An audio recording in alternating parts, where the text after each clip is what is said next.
Hello बच्चों, हमारा प्रश्न है निम्न में कौन सा कथन गलत है। एकल एन बंध एकल पीपी बंध में अधिक प्रबल होता है। पीएच3 संक्रमण वाले तत्वों के साथ उप संयोजन यौगिक का निर्माण के लिगेंड के रूप में कार्य करता है। NO2 अनुचुंबकीय प्रकृति का होता है। N2O5 के नाइट्रोजन की सहसंयोजकता 4 होती है। चलिए समझते हैं इस प्रश्न को। अगर बात की जाए इस प्रश्न की मुख्य अवधारणा की, तो मुख्य अवधारणा में हमें समझना होगा नाइट्रोजन और फॉस्फोरस के बारे में। नाइट्रोजन और फॉस्फोरस दोनों वर्ग 15 के सदस्य हैं। इसका परमाणु संख्या 7 होता है, इसका परमाणु संख्या 15, इसका इलेक्ट्रॉनिक विन्यास 1s2 2s2 2p3, और इसका होता है 1s2 2s2 2p6 3s2 3p3।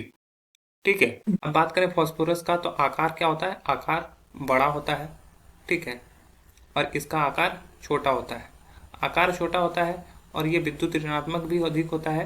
तो क्या होता है कि इसके जो कण होंगे N2 के बीच में जो एकल बंध होगा, क्या होगा कि ये आकार में छोटा होने की वजह से क्या होता है, दोनों के बीच में क्या होता है, रिपल्सन होता है। ठीक है, दोनों के बीच में क्या होता है, रिपल्सन होता है।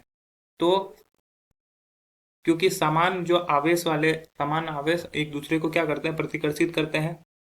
तो यहाँ पर क्या होता है, समान आवेश होता है, छोटा होता है, तो इसका जो केंद्र की दूरी होता है वो बहुत कम होता है, और केंद्र की दूरी कम होने की वजह से क्या होता है, एक दूसरे को प्रतिकर्षित करते हैं। जबकि फॉस्फोरस का साइज क्या होता है, बड़ा होता है। साइज बड़ा होने की वजह से क्या होता है, प्रतिकर्षण कम होता है, और इसका जो बीच का बंध होता है वो अपेक्षाकृत मजबूत होता है। तो ये प्रबल है, प्रबल बंध बनेगा, और ये दुर्बल बंध बनेगा। ठीक है। फर्स्ट स्टेटमेंट में क्या दिया हुआ है, बोल रहा है एकल एन बंध एकल पीपी बंध से अधिक प्रबल होता है। ये गलत दिया हुआ है। एन बंध जो होता है कमजोर होता है, तो ये स्टेटमेंट ही गलत है। यही हमारा सही उत्तर हो जाएगा। अब दूसरा है ऑप्शन बी, बोल रहा है pH3 संक्रमण तत्वों के साथ उप सहसंयोजन यौगिक का निर्माण के लिगेंड के रूप में कार्य करता है। बिल्कुल सही। pH3 में P के पास क्या होता है, एक लोन पेयर होता है, अतः यह लिगेंड के रूप में कार्य करता है। तो ये स्टेटमेंट सही है, अतः गलत उत्तर हो जाएगा। NO2 अनुचुंबकीय है। NO2 के बारे में अगर हम बात करें, तो NO2 का अगर स्ट्रक्चर देखें तो ये कैसा होता है NO2 का स्ट्रक्चर।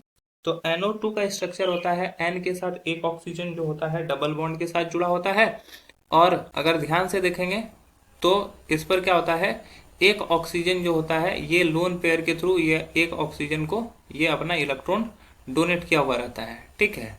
और नाइट्रोजन पर क्या होता है, धनायन आता है, और ऑक्सीजन पर ऋणायन आता है। तो अगर देखोगे तो नाइट्रोजन पर एक अयुग्मित इलेक्ट्रॉन होता है, एक अयुग्मित इलेक्ट्रॉन होता है।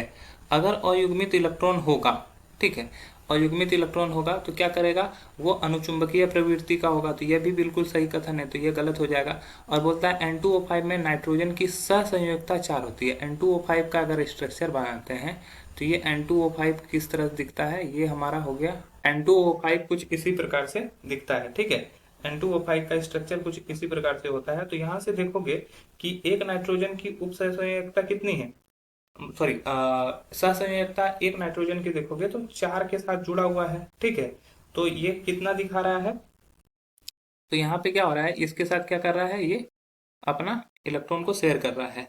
तो क्या कर रहा है, तो यहाँ पर इसकी सहसंयोजकता कितनी है, एक इधर से, दो इधर से, 3, और एक यहाँ से 4। इस नाइट्रोजन का भी देखोगे तो 1 2 3 4, तो सहसंयोजकता कितनी है, 4 है। तो ये भी स्टेटमेंट सही है, अतः यह भी गलत उत्तर हो जाएगा। तो हमारा जो सही उत्तर हो जाएगा वो हो जाएगा ऑप्शन ए। आशा है यह प्रश्न आपको समझ में आया होगा। धन्यवाद।